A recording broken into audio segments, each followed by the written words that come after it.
Yo, what's going on, everybody? Welcome into another episode of the BeBall Jones podcast. And it is another great day, another great week for you guys. Today, I have another great interview for you all. I have another guest for you guys in this Mental Health Awareness Month. She is another genius that just breaks down the brain of athletes and just gets them to unlock things in her special and her special unique way. And she's pretty cool at what she does, and I'm gonna let her show you why she's so cool and dope, because I can't sit here and explain it. She has to like show you and demonstrate it. We are visual people, and here's the visualization of why she's amazing. So welcome in Miss Laura. Thank How you. you I'm so doing? glad to be here. I'm great. And I love your name, by the way. I'm a little jealous. I came with it myself, so thank you. I appreciate that. Clever, clever. So I gave like a baby introduction, but like we don't really fully know who you are and what you do. So why don't you actually Okay. properly and formally introduce us and let us know the genius lane that you drive in now. Okay. Well, the way I ended up here is because I felt like I was always mediocre, or at least that I never really had the big win, the big championship. And I wanted, I was frustrated. I quit coaching to go to law school. And then I missed the intensity of Hmm. sports. So I came back to sports and I found myself pursuing my dream that started when I was a 15-year-old of being in the NBA. We didn't have the NBA when I was 15. So then next thing you know, I find myself in the NBA as a mental performance coach. And so I think what makes me most different is that I bring quantum physics and holistic healing to mental performance. So I like to be weird, So I call it supra mental Mhm. performance, beyond the mind. I think that's my lane of genius. All right. So when I saw that, I was confused but interested. So can you break that down for me? Like, where did Yes. that come from and what does that mean? Well, it comes from my holistic healing background. So, like, think about you have a physical body that's really obvious. We all see that. But then what we don't see is that we all have an emotional body, a mental body, a supramental body. It's like the wisdom body, and it's like outside of the mental, it's beyond the mind. And then we have what I call the cosmic body, which is what connects us to the whole universe. And so most of the time we think about working with thoughts and how we think. Like, our thoughts are of humanity. And if we can go beyond that, that's how we can really recognize the possibilities for greatness. Because I mean, I don't know about you, but humanity to me is kind of represented on the news. And I want to go beyond that. I want to go to, I would say, the spiritual realm. And so I've, found ways and methods through my training to bring the supermind work to athletes and also, balancing with the emotional body. So we all carry these, some main emotions that can really block us from success, from money, from great relationships. So I call it the F swag. You want to clear the F swag, the fear, the sadness, the worry, the anger, and the grief. F swag. That gets in the way. Hmm. Okay. So when you say spiritual, do you mean more like, do you tap into religion a little bit, or is it more of just the energy? You know how people speak of frequencies and stuff like that. So what do you mean when Yeah. you say the spiritual Yeah. side? I would say that the people who tend to like my work the most are people who have a spiritual practice or a religious practice because they realize that without recognizing that there is a creator, we really can't recognize that there is this incredible depth of greatness within us. That's just kind of the way I look at it. So I would say it definitely has that flair, but also, I mean, that to me is frequency, right? That's like, you know, creator is the highest frequency of all. And so I Hmm. want us to realize that we are creator too. We don't have to co-create because the omniscient presence has already created all of it. And so, depending on what you call, I know for me it's Hmm. God, but God isn't like sitting here like, let's create something together, Laura. No, God's like, it's done. And so now it's my job to create within that dimension that I'm living in. I'm not co-creating. I'm creating because it's already been created. I'm just creating my own path to whatever greatness, excellence, an NBA job, a spot on an NBA roster, whatever it may be for someone. Does that make sense, or is that kind of like just more weird? No, I get it. Like I'm fascinated by this, so I get it. Oh, Um, yay. Yay, another person so to hang out how and talk about this with. so how does this translate to athletes though, and how does this translate to their on-court performance? Because I Yeah. just saying, but how does the translation skip from way over here with the quantum physics and the deep realms of spirituality? How do we get that to where they're performing on the court better? Because that's what coaches care about, GMs. They don't care about what to talk about. Like, how do we get the Right. product to result, Right. better? Right. So my favorite part about this is it helps athletes be healthier longer because the emotional body, which holds fear, sadness, worry, anger, grief, the thing I said before, that is where we tend to hold the precursor to an injury. So anytime someone has an injury, we have to realize before they were injured, there was a fear, a thought, a sadness, one of those things was there. So if we clear that before it shows up, then they don't have to be injured. And so when I worked with my NBA team, we were the healthiest team when the league shut down for the pandemic. And that's because Mm-hmm.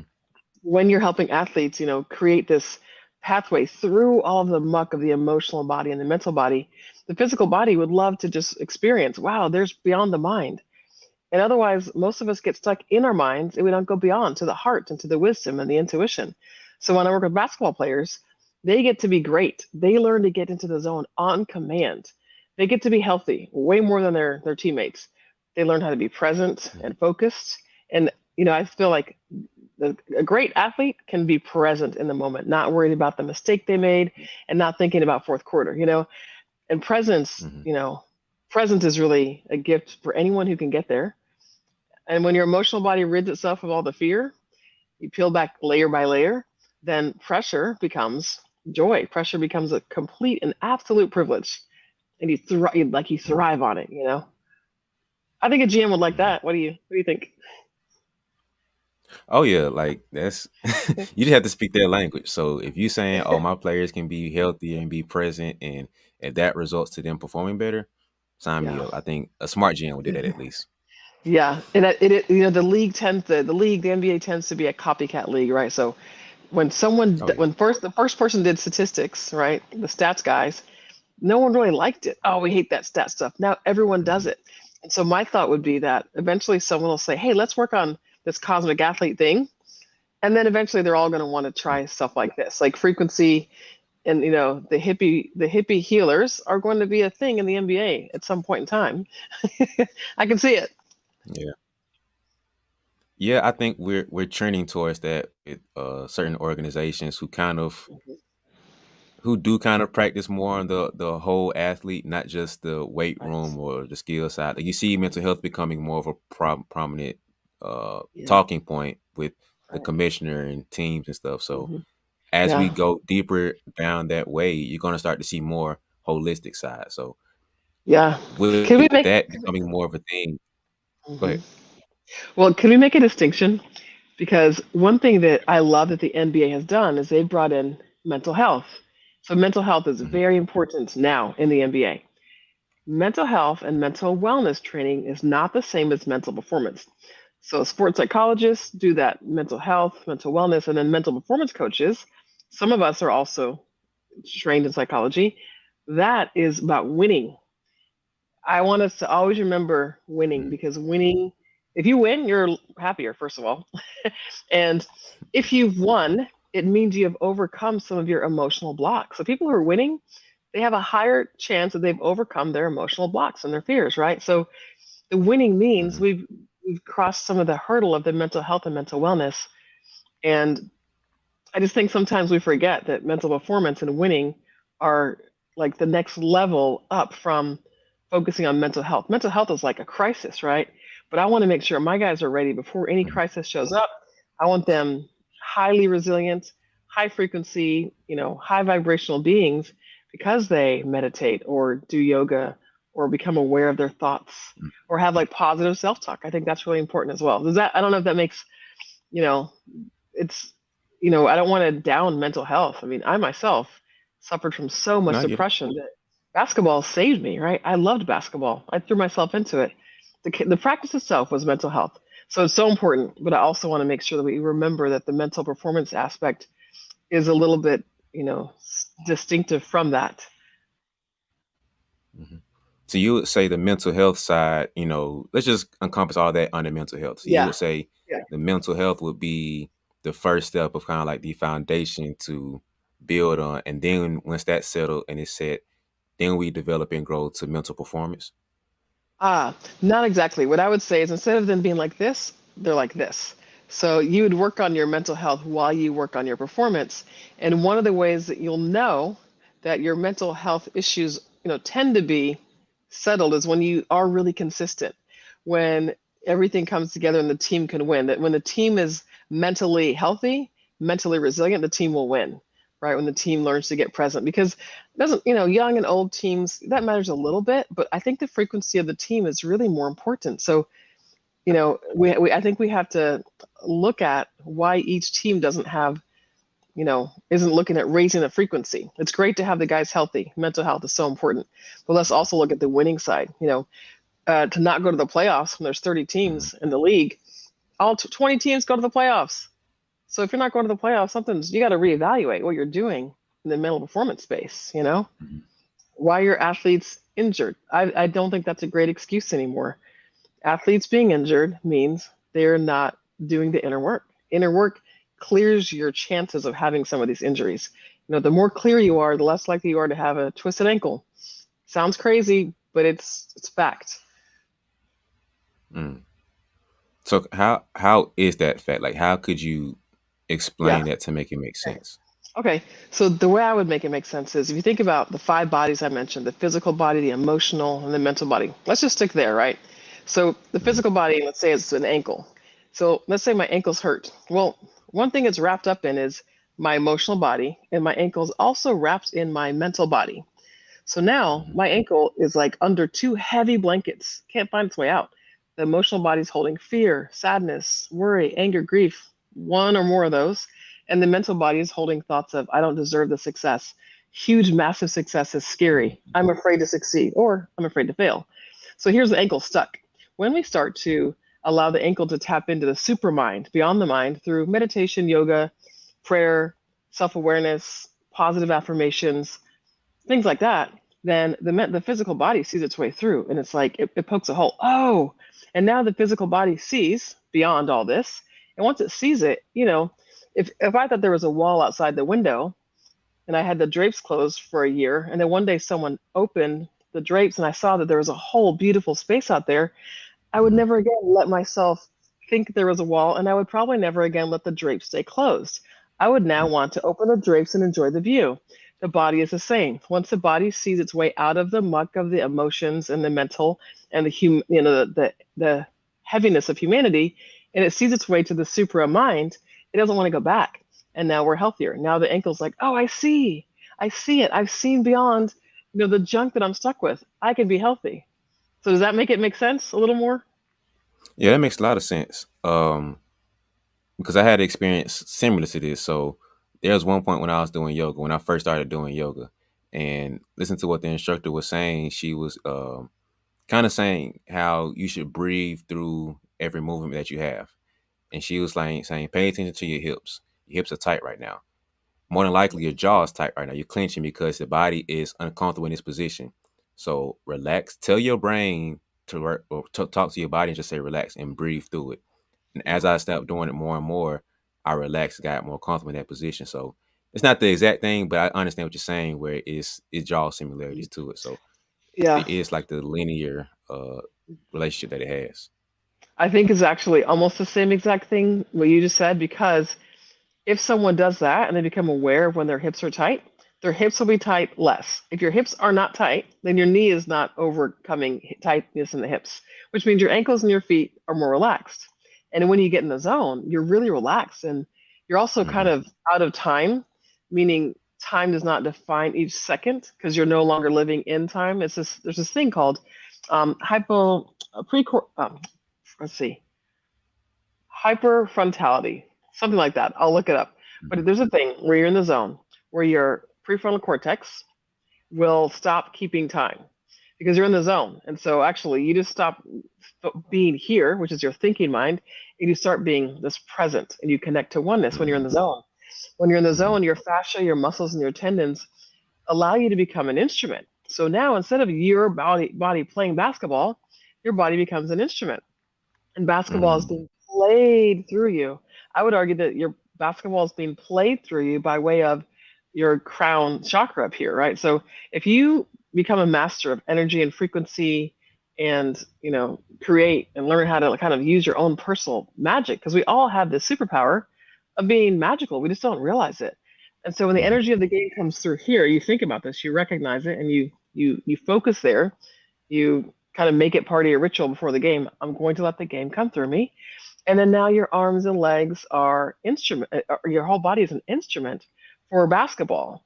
And so now this Mhm. is what I would call sports consciousness. So instead of you playing basketball, basketball is being played. So the easiest way to think about this is if you were or I were a saxophone, saxophones don't get nervous before the game, and they only can get injured if the person playing the saxophone is tight. Well, if creator is making the saxophone make good music, then our game becomes an art. And so Mhm. now if I can surrender and let the game just move through me, I'm using less of my body. I'm not really going to be tight. The nervous energy is great. I'll still use that. But I'm actually surrendering a little more. I've done the work on the court. I've done the practice. I put in the time. And so now during game time, I can just surrender and let this sort of greater awareness, this greater power come over me and let the game be played through me, which is a much higher vibration than playing with a chip on my shoulder, because a chip on our shoulder means our fascia is tight, we're tense, we're Mhm. holding anger, and in that space, we may be able to do great things at that level, but we won't be able to go beyond to the next level if we're playing with a chip on our shoulder. It might work for 5 or 10 years. Pretty soon, chronic injuries show up when players play with a chip on their shoulder. I won't even name any names, but you know who I'm talking about. You can probably name five right now. Chronic injuries, chip on their shoulder. Mhm. Mhm. Yeah, I'm not gonna go that route, but No, we ain't gonna go that you route. mentioned being in the zone. Yeah, Yeah. we're not doing that. But you mentioned being in the zone, so that's a very, I won't say cliche, but I don't think people Oh fully yeah. understand that. Like, it's just a cool thing to say. Like, Agreed. Yeah, yeah, Klay Thompson in the third quarter, he was in the zone, yeah, or Jimmy Butler, he's crazy when in the zone. Whoever, Steph Curry, he's in the zone. yeah, But yeah, we see it and we recognize it, we're aware of it, and he just kind of unconscious. But how would yeah, you kind of define being in the zone? So, like, there's a basketball yeah, understanding, but from your perspective, how would you yeah. define being in the zone? I would say that when you're in the zone, if you're truly in the zone, your brain is in an alpha state. So, an alpha state is different than a meditative state or a normal waking state. So, our normal waking state is beta, and that's when we can be in a state of stress. Once our brain waves slow down through breath work and meditation, or through, I found a way to get players into the zone with these 4 steps. They don't have to just hopefully get in the zone. They get in the zone. They purposely go there and get into the zone. So the way I would describe the zone is when your brain is in an alpha state. So your eyes are open. It's a very creative, sometimes daydreaming state where you feel at one with everything. So the crowd doesn't get in your way. The coach yelling at you doesn't matter. Right? Your teammate doing something stupid doesn't really matter. You're unaffected by that. But also, when you're in the zone, you're at a high vibration. So they actually say that when we're in the zone, when our brain goes into this meditative state or the alpha, right, alpha state, and the meditative state, by the way, is a theta. So the brain can be in beta, alpha, or theta, and then delta. And then there are more levels to this, but we'll just stick with the basic ones. Mhm. So when you're in the zone and your brain is in an alpha state, the alpha and theta state, there is some scientific research to this. I would like more to be done. That the brain almost goes from like a hard, I wouldn't say it's a rock, right? But like Yeah. a very material and dense to a Mhm. little bit more energy. And so we also know that people who are like deep, deep meditators, the way their brain changes, it actually changes its structure when you meditate a lot. And so if you meditate more and more, your brain structure changes and you're actually able to have more creative solutions to things. You get a thicker connection between the right and left brain, which means that the ideas you come up with, you can put into form. So Mhm. being in the zone is basically the ability to rely only on like your talent, but also I think you can tap into non-local talent in the zone, meaning this. So if I'm in the zone, or if I'm not in the zone, everything Mhm. I worked for, I get to use. I get my body, my skills, my wisdom. Once I go into the zone, I surrender. Let's say I'm a saxophone. I'm surrendering to a greater power, playing the saxophone. Now that actually allows me to elevate my game because now instead of only using my talent, my local talent with my body, I can tap into this other level of greatness that's outside of me. I can now tap into the blueprint of excellence. So the blueprint of excellence would be what LeBron does, what Michael Jordan does. I mean, we can't really say that what they do is all them. Maybe what they Mhm. do is comes from their practice and their hard work, but when they surrender and get in the zone, there's this higher vibration of talent that comes in. And so I would like to say that their talent is accessible to us when we get to the zone, depending on our understanding and our ability to surrender completely.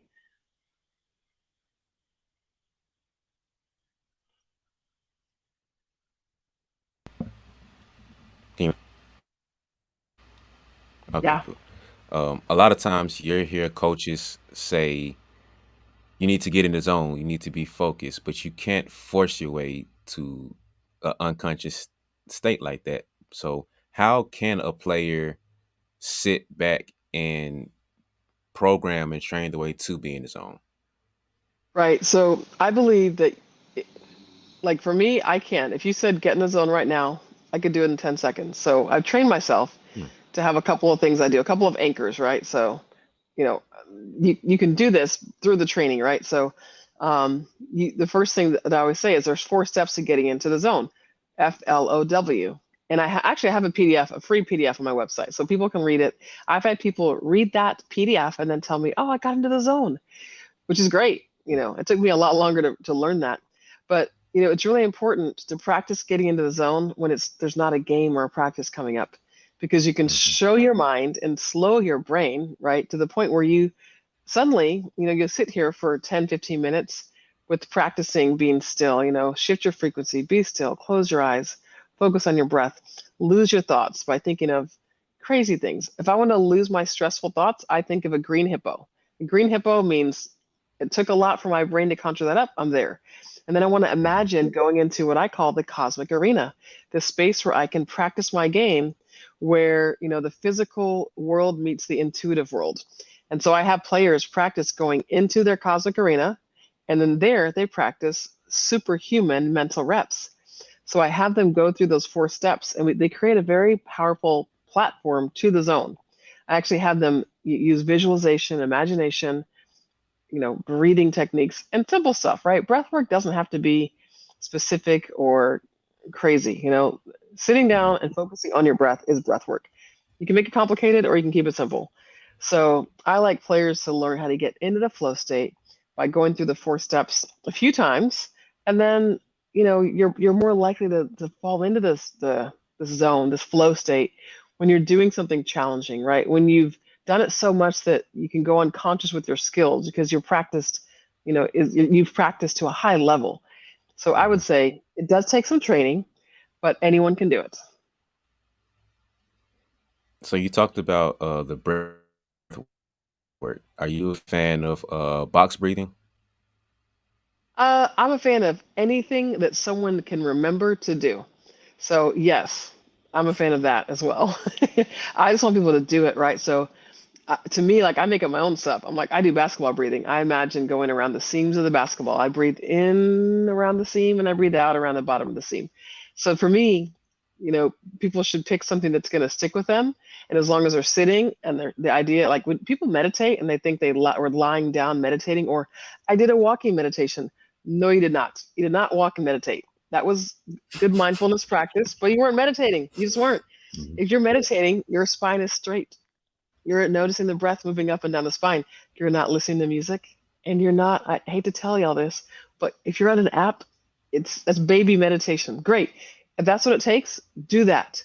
And then when you graduate off of an app and off of music, you sit without playing music, without earphones on. You just sit. And that is where you have your greater awakenings. Now, if you want to play music while you meditate, great. Some people like to play in the wading pool and swim in the baby kid pool for a long time. I'm not only going to get out of the wading pool and swim in the deep Mhm. end, I'm going to go into the ocean. So if you want to truly meditate and truly see the depths of your talent and understand, like, how deep your soul can go, that's when you have to meditate without music. And I don't mean for 10 minutes. Like if you meditate for 3 minutes for a month, great. Then up it, then try to get to 4, 8, 12, 30, 60. maybe 90, but once you do 60-minute meditations, what happens is you have an incredible experience outside of this world, and then you'll always want to meditate. You'll never have to be convinced again. So usually people who meditate for over 20 minutes, regularly, just for a few days in a row, something will happen that'll kind of help them recognize the power. And then they love it, right? And then they're not doing it, out of obligation. Then they can't wait to meditate. So that's just my little soapbox because I'm like, how can you be using technology to meditate? Meditate is away from technology. Breathing is a technology. You don't need a phone. Look, let's be serious, man. Stop playing around. All right. You didn't got too comfortable. You didn't got relaxed. You forgot that you still got people behind you chasing you right now. You still got people to catch up to. You think just because you won a championship or you had a pretty good game last time that you can relax now. We ain't worry about none of that stuff. Your goal right now is to look at how you were yesterday. Look at the player you were last night. Figure out how to be better than that person. Right now is you versus you. Your goal right now is to make progress than the person that you were last night, the person that you were yesterday. The person this week should be the person from last week. The person this month should be the person from last month. On the court and off the court. Personal development too. So right now, progress is the only goal. We ain't worried about what other people got going on. Focus on progress. It's you versus you. It's me versus me. So that right there is your mission. That's your goal. I don't care about who say the best in state is. I don't care about any of that. Your goal right now is to be better than you were yesterday. I don't care if you struggling to make the team. I don't care if you the last player they're looking at to make the team. We ain't worry about none of that. Your goal right now is to be better than you were yesterday. I don't care if you're the number one player in the nation. Could care less. Your goal right now is to be better than you were yesterday.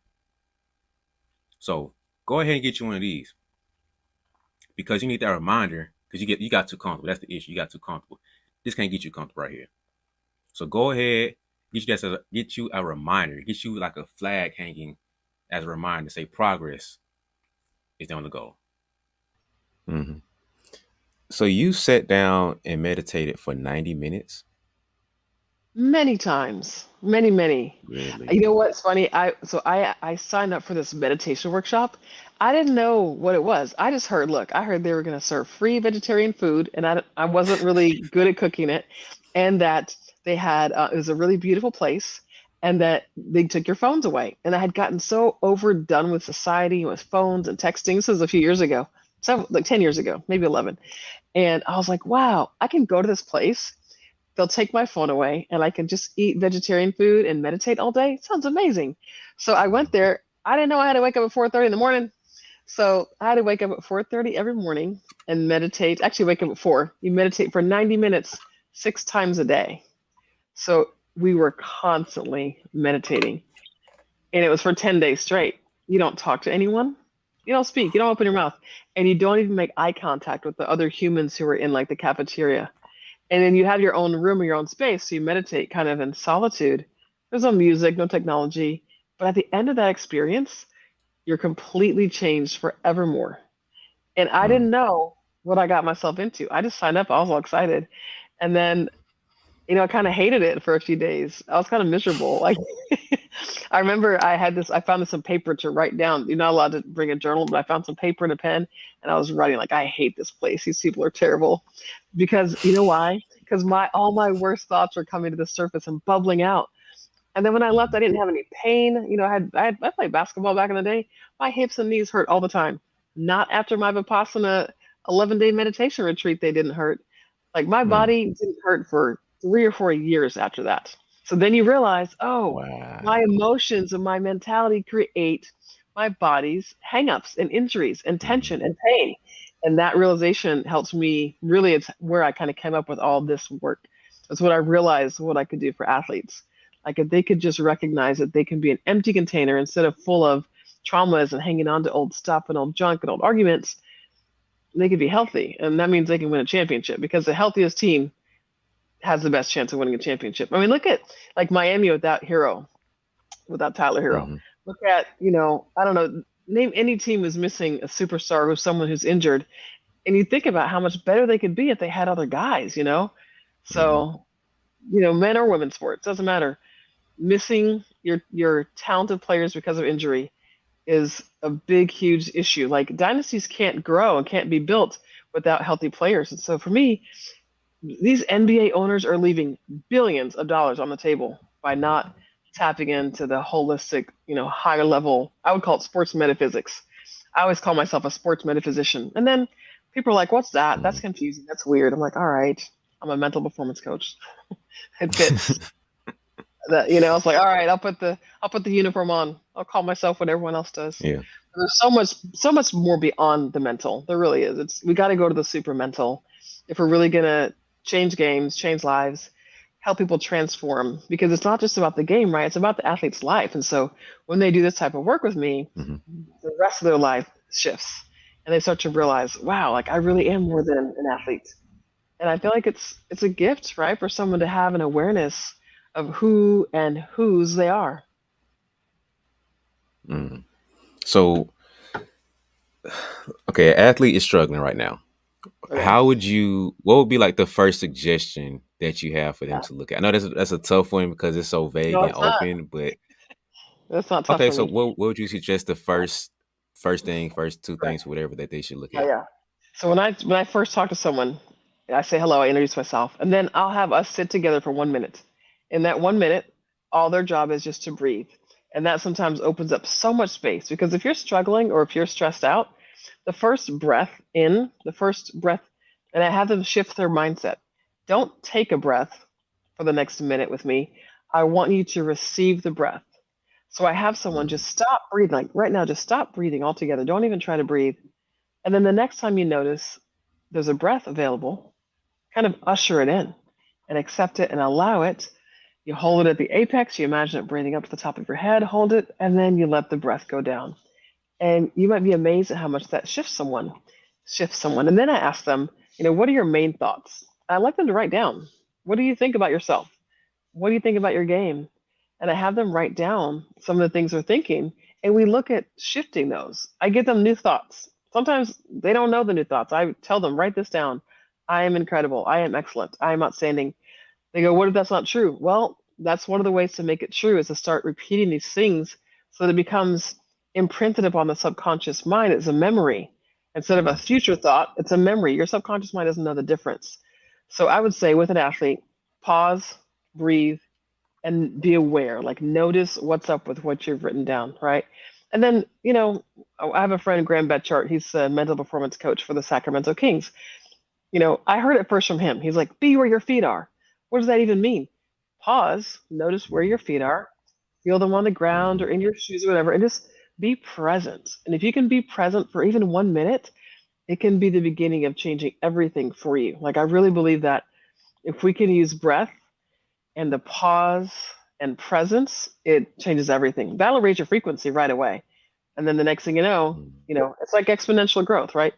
I was calm for 1 minute today in a whole different way than I normally am. Great. If you do that every day for a week, that's good enough. And week two, Mhm. do 2 minutes a day of being calm and breathing, in a gentle way. And I think the shift of taking a breath to receiving a breath is a really important thing to keep in mind. Let yourself be breathed. Like we can't do it all. We're Mhm. not out here doing it all alone. We're not all alone. We're not doing it all alone on our own. Like we're constantly, surrounded by support systems. So we're not just human beings out here living in this big, huge, cold world, right? We live in a spiritual world. We just sometimes don't see it. Mhm. When you start to recognize that, you can find a real peace of mind in everything you do. Mhm. So you talked about tapping into the subconscious, and I hear a lot of times how when you're asleep, that's probably one of the most prime subconscious states that you're in. And I hear a lot of Yes. times that you should play affirmation or play, certain things that you want to get into your Yeah. subconscious. Yeah. So do you agree with that? Because I've heard sometimes from the doctors or whatever, they'll say that's not as good because having noise in the room can disturb your sleep. So like, what are your thoughts about that? Yeah, I think we should have something that plays for up to 30 minutes to have that. It is okay to have that noise in the room, because also if it helps us not be in a state of stress as we fall asleep. That's ideal, right? If you can hear positive Mhm. thoughts, and remember, we go from beta. waking mind, stressful mind. As we shift into sleep, we shift into alpha state and then to a theta state and hopefully a delta state of brainwaves. So our brainwaves go slow, slow, slow, slow. In that alpha state, right before we fall asleep all the way and right before we wake up, we're in that state again. If we can be hearing positive things, the reason this is important and the reason it sticks with us is because remember earlier I said how the brain is like more energy, almost like the Mhm. idea would be to think of the brain as liquid, right? When we're stressed out during the day, our brain is a piece of ice cube. Maybe it's an ice cube. And now let's say the ice cube's in a glass. When we go into alpha state, theta state, let's imagine the brain as this piece of ice melting into water. If you feed that water with beautiful, let's call them rose petals, right? Thoughts like, Mhm. you are magnificent, you are talented, you are great, you are safe, you are prosperous. Let's say your little rose petals like that and those words are dropped into the water. And now we wake up again, our brain goes from water back to ice. We get to take all that with us. So you want to be feeding your brain Mhm. these rose petals anytime you can as you fall asleep. I mean, I don't know how to do it when I wake up because as I'm waking up, I don't know it and there's no one pushing a button, right? I wake up at different Mhm. times. But like just imagine if as you fall asleep, you fill up your brain with these beautiful rose petals of great thoughts and then the next day you wake up and you don't even really remember, right? But there's Mhm. something new. You've up leveled your frequency, you're raising your vibration, which means you'll be a healthier athlete, a more successful athlete, more focused, and also like even more magnetic, right? A high frequency person is magnetic to those in the room. So you become a better teammate and you stand a better chance of being drafted or being on a great team where you feel the vibe, right? You suddenly are kind of going to be pulled into the right space. You'll be, pulled by your vision of greatness instead of pushed by the pain of that chip on our shoulder. And that's I think why it's important, to use affirmations before we go to bed. I think it's really important to use all the tools at our disposal in this modern world we live in. Because our Mhm. ancestors didn't have that option. We get to do that, so we may as well. Yeah. With today's time, depression has been, talked about being at a higher rate and everything has how it's been before. But what can an athlete do to, you know, fight that and to resist it? Because that's such a prominent thing. We Yeah. can't necessarily avoid it. So how can we fight it against it? Yeah. Right. One of the things I would say first, instead of using the word fight, I would say kind of embrace. Like one of the reasons that for me I struggle from depression, I think is because I was constantly like running away from those thoughts. So I started to embrace them. And I would say, what's the worst that could happen if I just let myself feel as bad as I could? Because in general, as a human being, we, I always say, rock bottom might be a good place. Because if I'm just trying to stay afloat in the deep pool and I feel like I'm drowning, what if I go to rock bottom? Guess what? Now I can use the bottom of the pool to springboard myself to the top and get a big blast of oxygen into my Mhm. body. So I would say it's important to look at our food. Anyone who's eating fast food and a lot of grains and bread is going to be more likely to be depressed. There's a whole bunch of research on this. There's a book called The Grain Brain, and he talks about how Mhm. depression is likely linked to stuff like that. So when I went off of gluten and grains for a while, oh, magically I wasn't as depressed. And I even took a medication for a while, and I went off my medication Prozac cold turkey and the doctor was upset and I'm like, I don't believe in the system anymore, you don't make me feel better, I don't want to rely on a medication. I just threw it all aside. I changed my diet drastically overnight and I never needed an antidepressant again. And I started Mhm. meditating, right? That's important. I started doing Mhm. some grounding. If you're depressed and you go outside, especially if you don't live in New York City in the winter, right? If you can go outside and put your feet on a sidewalk, grass, the ocean, the sand, water.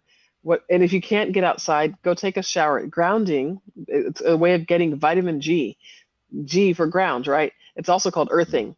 So if you can earth or ground your feet for 10 minutes, the research on this shows that inflammation in the body minimizes and that we actually feel more connected and more at peace.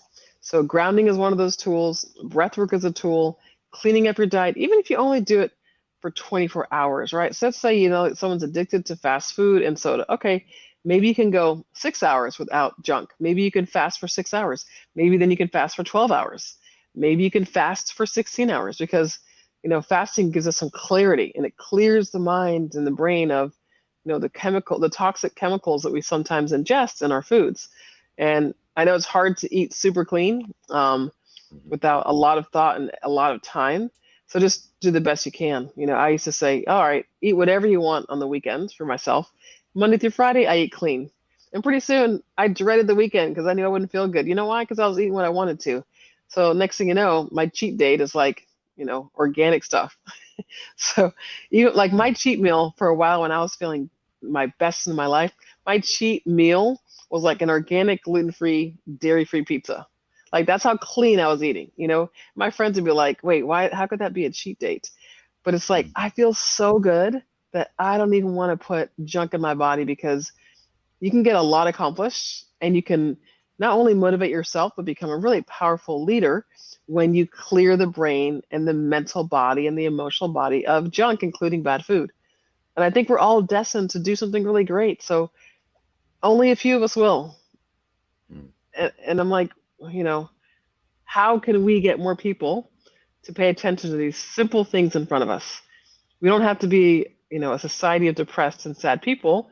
We can take better care of ourselves, right? We can take a minute to do breath work. I mean, a minute out of one day, don't you think that's reasonable? Mhm. Very. Tell everyone. Hey, that's why I have this platform, so you can See? get this news, get this message out here. Absolutely. It's a good message, I think, just even to, surround ourselves with positivity. I mean, on my phone, it's funny. So I love this story. So the other day, I'm at the NBA Combine in Chicago, and this trainer came up to me, and he gave me a hug because we have the same athlete that we work out. And he was Mhm. talking about the athlete. He said, "Yeah, whenever I'm doing a session, all these things come up all these things pop up on his phone, like this little alarms and beeps go off, like I'm great, I'm the NBA All Star." And I said, "I told him to do that." So he was like, "What?" I said, "Yeah, I told him to remind himself all day on his phone, in his calendar, that he is great, that he is on purpose, that he is a purposeful being, that he, whatever it is."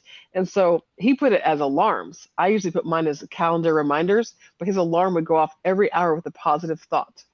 And so it's Mm. all of a sudden you go, whoa, where was I? And so I have this thing on my phone that says, what are you thinking right now? And so every day, I think it's 1 o'clock, it pops up and it says, what are you thinking right now? And I get a chance to pause and become aware of what I am thinking right now. And I swear, even with all the work I do, half the time it's like dumb stuff. I have to answer, oh my gosh. But it gives me a chance to shift out of it and to be aware because awareness is the gift. If you have an awareness of your thoughts, that is the gift to getting free of your thoughts. It's a chance to get free of the junk and the crap that weighs us down. Like literally, we feel weighed down. And when you meditate and you tap Mm. into Creator, you don't feel so weighed down. Your body's less dense. You're healthier. You're happier. So it's not that you're mentally weak. It's just that you don't really understand where your mental toughness is. You don't understand where exactly you're mentally strong at. It's even crazy. You probably don't even really understand what mental toughness actually is. And I don't blame you because usually we just have coaches yelling at us and fussing at us saying, hey, hey, hey, be mentally tough. You're being weak right now. You're being soft right now. But it's not the full scope and it doesn't give you any true understanding of what mental toughness is and how you can get better at it. And so I'm here to help you guys out. Because just imagine I gave you a pill right here in my hand. Just imagine. And within that pill, it gave you just a epiphany where you just brain just blew up and you're just like, oh my goodness, you got so much better understanding. Now your game just grows by 10x and you just a whole different person now. Bro, I got the pill for you right here. Never fear, B's Mental Toughness Playbook ebook is here. You feel me? So in this whole little playbook I got for you, just small little ebook, it breaks down the mental game of understanding what mental toughness is in different areas of what your mental toughness is and how you can actually grow it and get better and enhance it. So, look in the link, look in the description, and just go ahead and purchase it and do yourself a favor by just understanding what mental toughness actually is and also understanding how you can actually grow it and what you can do to get better at it. So, just the mental toughness playbook, small little ebook. I'm just trying to tell you, hey, can't say I didn't warn you. Yeah, I like that. I like that because that can go into kind of what you were saying with the self talk. So sometimes you can be talking to yourself negatively, or you just scroll on your phone through social media and you're like trapped into that funk of what you're seeing. And the minute Yes. you see that alarm come, like, what are you thinking? Or you get an affirmation, it's Mhm. like, oh, let me get myself back in Yeah. line of where I should be. So Right. that's beautiful. So true. Yeah. I think it's the little things we do each day, creating new little habits and getting kind of excited about them. I love it when I wake up, I meditate first thing. So that way, I don't like waking up early in the morning. I'm not a morning person. So I love to stay up too late. I just love it. I don't know why. My best thoughts come at 2 a.m., unfortunately. So I work really hard to get to bed at 11. So I know in the morning, those same thoughts can come to me. But for me to wake up and start with the meditation, it helps me wake up and make the transition into the day. So one of my meditation teachers, Michael Beckwith, said, he said, "How dare all of you talking to a room full of people, how dare all of you go out into the world with a dirty mind?" It's like the meditation is like a Mhm. shower for your mind, and you wouldn't leave the house if your armpit stunk. You take a shower, so your mind probably does stink right now because we're caught Mhm. up in thoughts, we're caught up in humanity. So meditation is a shower for the mind, and I think it's important to think of it that way as something that we do. Like even if you're rushed, most people will jump in the shower for a second, right? So we have to start Mhm. putting it on the same level. Our physical appearance and our mental appearance are both vitally important. Mm. So let's tap into the anxiety side of this now, Okay. because Yeah.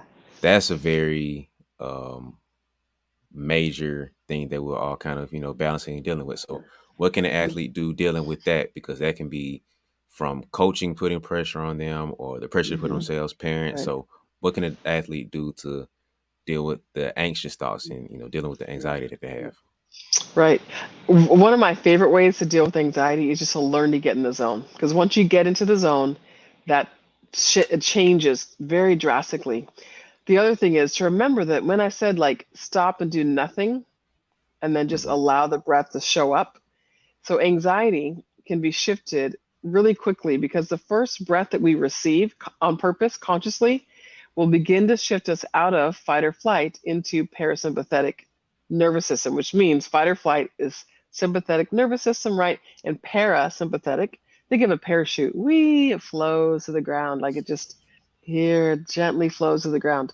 So parasympathetic nervous system is when we are in a rest and relaxed state. So that first breath to receive that is part of that. I'd also say, I mean, it's kind of the same thing as being in a slump because the anxiety in our lives is equal to a bad game in sports.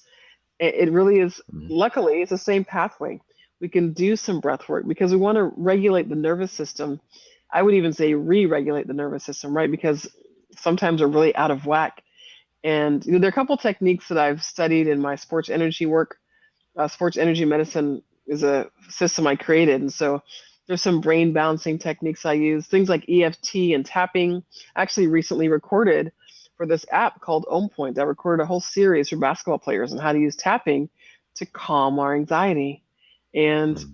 this stuff really works. It's like it doesn't have to be rocket science. It doesn't anti-anxiety doesn't come in a bottle, and if it does, it's only temporary, and it doesn't get to the root of the problem. It's ideal to take a Hmm. look at what our physical, emotional, and mental body are carrying around because that causes the anxiety. Anxiety is an underlying issue that shows up at the surface as anxiety. So something is at the root of us. What is it? Is it that my family moved when I was 10 years old and I never recovered from the stress of having to start over? Or perhaps it's someone who lost a parent or a sibling, or they had an injury. Maybe they got hurt really badly as a kid and it scared them, or maybe they had a hospital visit. I mean, all those things can cause a Hmm. little imprint upon us in the emotional body and later cause us to have anxiety. And we may not be conscious of where it comes from, which is why it's so important to do what I think, things like mind body healing work, which is why I like mental performance going in that direction that I'm driving it, right? Supramental performance or sports Hmm. metaphysics, which is where we are doing healing work as mental performance, because I think healing work creates a better athlete. If someone is Hmm. mentally resilient, mentally focused, and they've really shifted past, moved beyond, peeled back the layers of their traumas, that athlete will not suffer from anxiety that much, and they'll enjoy their game more. They'll be the kind of Hmm. player that everyone wants to watch. because there's something about them, right? They're just almost magnetic. Wow, it's fun to Hmm. watch that person because they've moved past all their junk. Hopefully that Hmm. like kind of makes sense in the way I'm saying it. Yeah, it should. The funny thing that I've been realizing is that I knew self awareness was important, but Yeah, it's just like more. It's dawning on me more of how important it is. So, how could an athlete? I know you said the breath right, just sitting down and kind of yeah, like yeah, being grounded, but how can an athlete truly become self aware and like understand themselves? yeah. I honestly think that meditation is the only way there. And so for those athletes out there who were raised in a very Christian household, Mhm. meditation, prayer is talking to God. Meditation is like listening to God. And Mhm. for me, both are important. I want to have a relationship where first of all, I'm not the boss, right? Like I'm creating.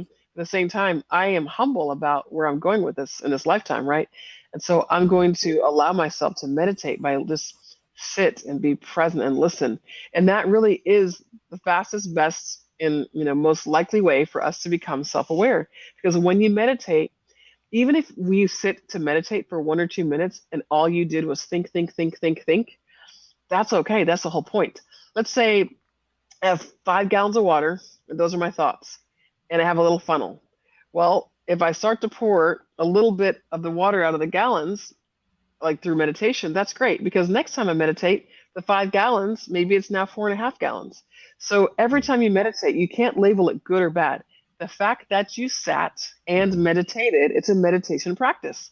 If you sit and meditate, great. You won. You did it. You're successful. No matter Mhm. what happened in that meditation, sometimes you might cry in a meditation, you might laugh, you might get bothered by yourself, you might be frustrated. I can't get relaxed. Then meditate longer. And if you can't, continue to do the 1 or 2 minutes, whatever you can do, because the goal is that we're pouring all those 5 gallons to come out. We're really trying to get all those thoughts that are backed up, all that low vibrational frequency that's backed up to come through us. Like the thoughts go through and then we become empty.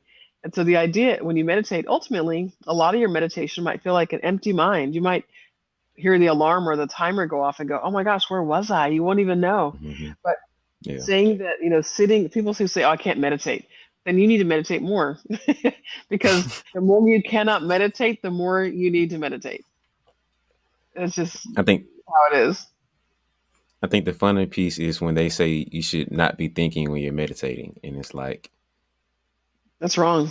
Yeah. I yeah. mean, I don't train with like academic mindful types.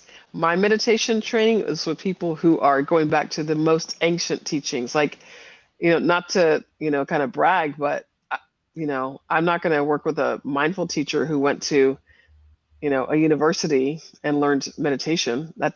Sorry, that's academic meditation. That's different.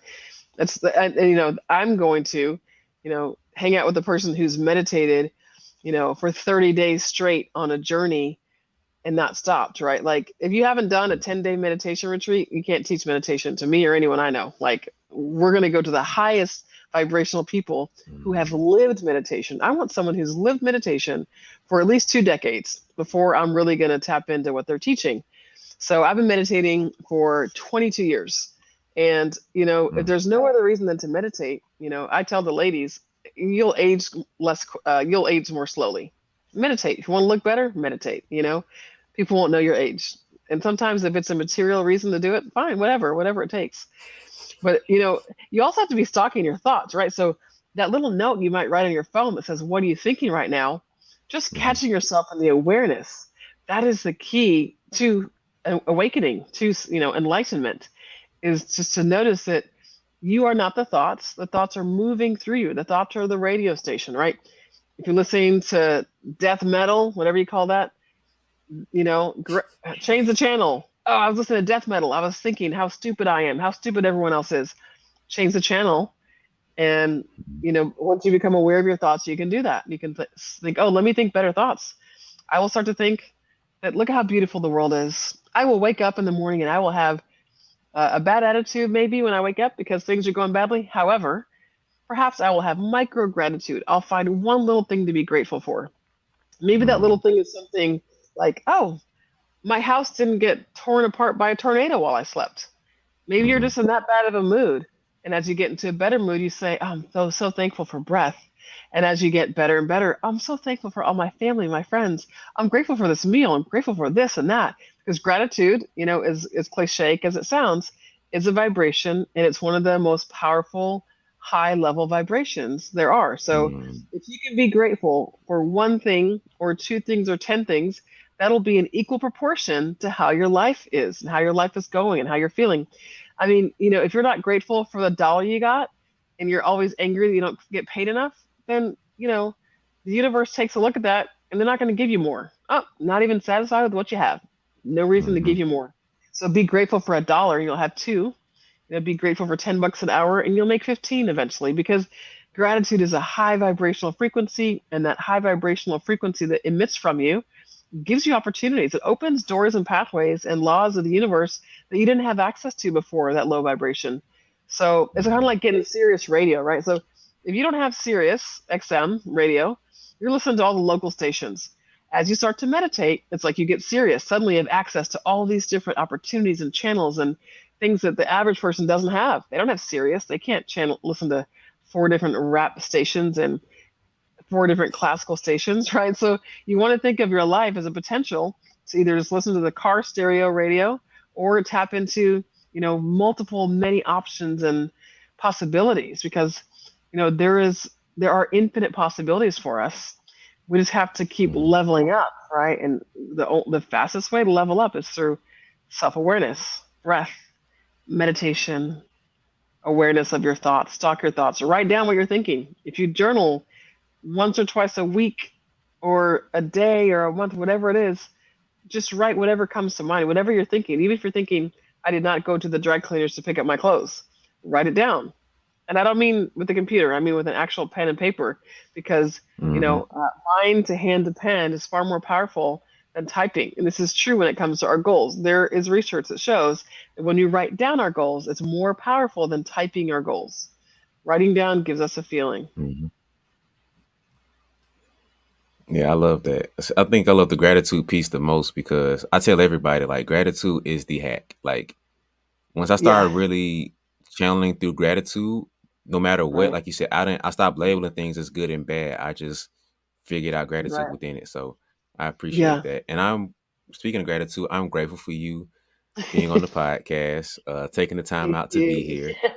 And could you just like give one nugget for, one last nugget for the athletes to have and just something they can take away with Yeah, as we close right here? yeah, yeah. First, I'm going to mention that you have a Boston Celtics hat on. Hmm. Is that a Celtics hat? Uh, so It D is. Brown. Okay, so D Brown from the Celtics was my NBA angel. So he understood what I was doing. He understood my work, unlike most people, and he helped bring me into the LA Clippers many years ago. Mhm. Not many, but some years ago. And so he's someone I really always thank, and I'm so grateful for D Brown for helping me get into the NBA, because getting into the NBA wasn't easy. And but if not for D Brown, I would not have found myself there, and I wouldn't have found myself with the platform I have to share this stuff. So I'm grateful for Mhm. the Celtics, and I'm not grateful that they lost, because I happen to like the Celtics a lot. So, but what I'm grateful for, or what athletes should remember, is this: you have a chance to be a cosmic athlete or a victim athlete. And so I have a book called The Cosmic Athlete on Amazon, and in that book I lay out four levels of consciousness. So you can be a victim athlete where you blame the refs, the coach, and your teammates, or you can step it up where you're an athlete who looks at the idea, oh, I manifested this, I worked for this. Or you can be a cosmic athlete. You can let the game go through you.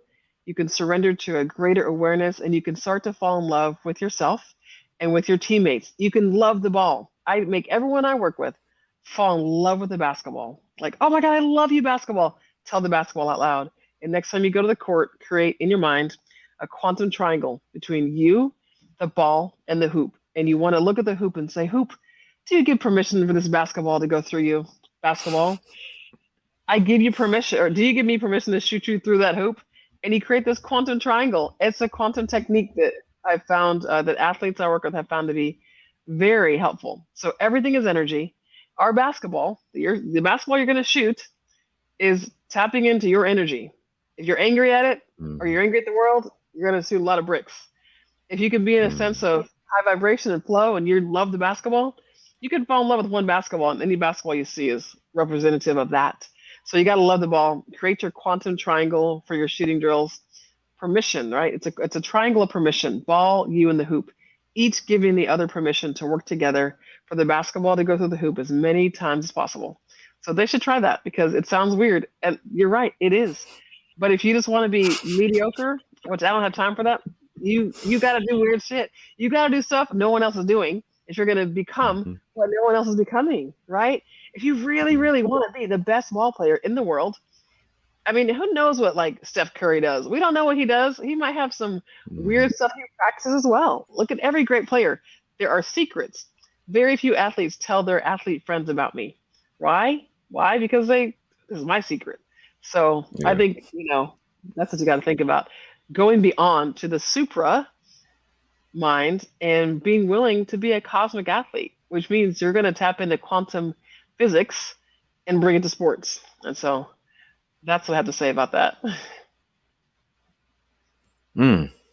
That's an interesting one. It is a little weird, but I think weird stuff works sometimes, especially when you get to the pro level. Like they've maxed Yeah. out so many things. So like, what's that edge? So that's Right. an interesting one. Yeah, yeah. Can I show my book? I wonder if it's going to be. Can I show it? Yeah, go ahead. Cosmic Athlete.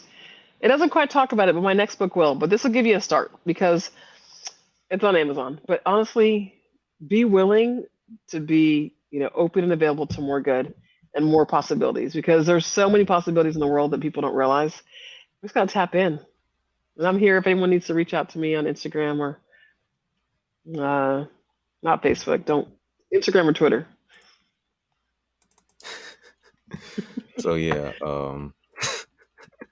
I'm the same way. I'm not a big fan of Facebook. Um, Right. so let's actually get into that right now. So, um, if you guys are watching on YouTube, go ahead and subscribe right now. Just you're here watching, just it'll make sense to you. Go ahead and subscribe. Like, Hit the the button is button. right there. Like, it's right there. Subscribe. Just tap on If you're it. on Spotify, it just makes sense, right? Like, we just gave Right. you an hour's worth of game Right. for free. Not even dollar. Ain't even Right. 14.99. Like Yeah. Jay Z said, it's free. Like, help Right. me help you It's an by exchange. subscribing.